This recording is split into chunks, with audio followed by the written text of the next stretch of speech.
What's up, metalheads? My name's Jamie. This is the Blades and EDC channel, and today I have a double unboxing for you. But first, I want to give you guys an update on the Best Tech Man Ronin. This will be a giveaway knife in the 2K giveaway coming up in about a week, and I've been trying to loosen these springs up for the new owner of this knife, and it is getting better. As you can see, I'm not struggling with it nearly as much. Springs are still stiff compared to, say, a bug out or something like that, but it is getting better. It's been sitting like this for a couple weeks now, and it will continue to sit like this until I give it away to one of you. So just a little update on that, but definitely better than it was, much better than it was when I first got this knife. So one of you guys are going to like this knife, I'm sure. All right, this video is not about that knife. This video is about two knives that my buddy Jason sent me. It's this Puerto Rican fucker, I know. I sent him some knives. He sent me some knives to check out. So 4 total. I'm going to do 2 in this video, and I'll do an unboxing of the other 2 in another video. So first one we're going to look at is this one, because it's an axis lock. And this is the Williamson Copenhagen Red E. Red E is the name of the knife. 14C 28N blade steel. This is like a chunky little bastard. I like, he had this on his channel. I was like, man, I've never even heard of that knife before. But I really want to check it out. So, if I can get the box to open. Don't want to tear his box, but man, what is going on here? This should not be this difficult to open a box. There we go. Alright. I will be reviewing all these knives. Ooh, nice pouch there. I like that pouch. More companies should use stuff like that. That is super thick and plush and soft. I like that a lot.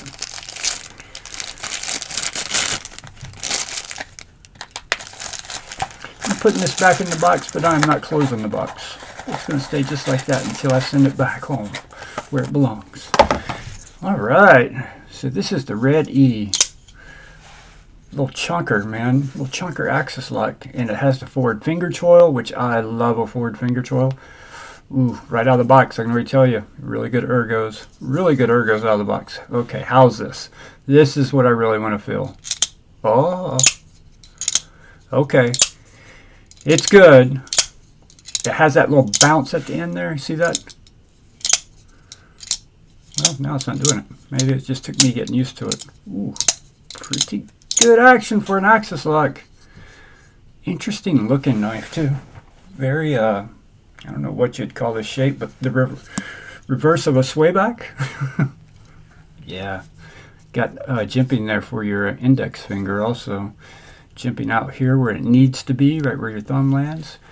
Tall blade, flat ground. Sandvik 14C. I'm assuming that's 14C 28N. I'm not sure about that at the moment, though. But I will let you know when I do my overview of this knife. But initial impressions, first impressions, I like it a lot. Good action, really good action.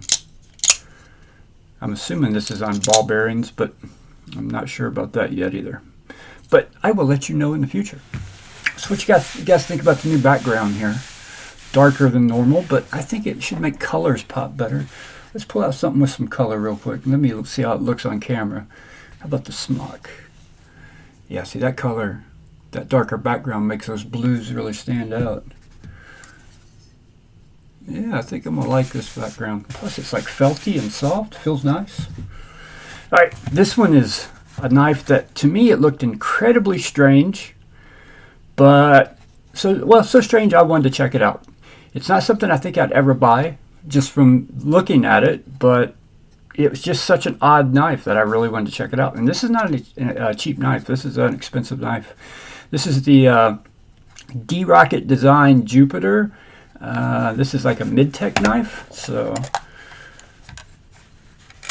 and this is an odd-looking knife from what I saw in Jason's video.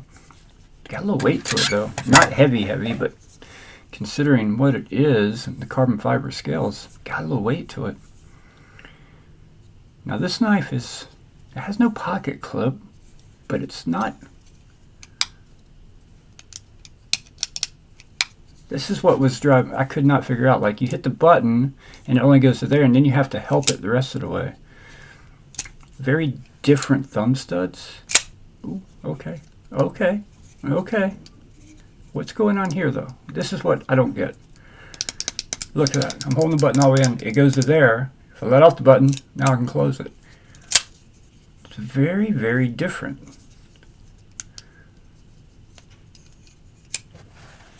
And no pocket clip. So I guess you'd put this in a slip, but with this button here, does the blade fly out if you hit the button? No.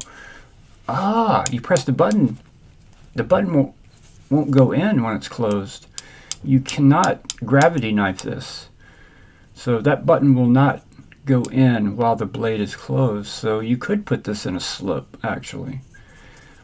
I wonder if that's titanium, that's anodized green there. Same with this button, curious. There's the D-Rocket logo. If I can get that to focus for you. Interesting thumb studs. Straight screwdriver, or like a set pin, I guess, probably. No Torx. Looks like you got T6s on the body screws and the pivot. Very minimal screws. Very, very, very different knife. Even the blade shape. Everything about this knife is just... it's not something you see very often, right? It doesn't look like anything else that I can think of. And that's a chunky, chunky blade. Look how chunky that is out by the tip right there. To give you a comparison, let's pull out a bug out. Look at how thick that blade is out the tip there compared to a bug out. I mean, it's not a big knife, but man, I think that's probably where most of the weight is at, is in the blade. No, it's pretty balanced actually.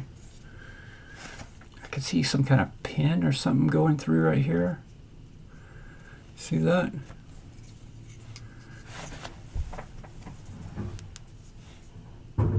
Let's see, look at what that button... Oh, it's not a button lock. Do you see that? Watch that. It's like a liner lock or a compression lock. But how does that release the blade? What is going on here? What is going on here? It's like a compression lock, like a Spyderco compression lock. But what makes it stop there and not going further and requires you to... I'm going to end up cutting myself with this one. I can already tell you now. I will end up injuring myself with this knife. So it goes to there, won't go any further, and you got to close it. Why? Why? What is doing that? What is causing that to happen? It's locked up solid. Hit that, lets it come to...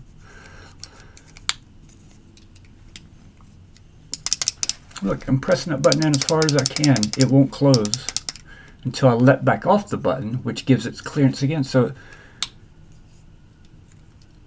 oh shit. Okay, I see something here. So you see when I press the button in here, it comes in kind of like a liner lock or a compression lock, right? You see that? Well, look over here on the other side. Watch this side right here. So that's your lock bar on this side, right? This is acting like a liner lock. When you press this button, it's going all the way over there and pressing that liner, freeing the blade.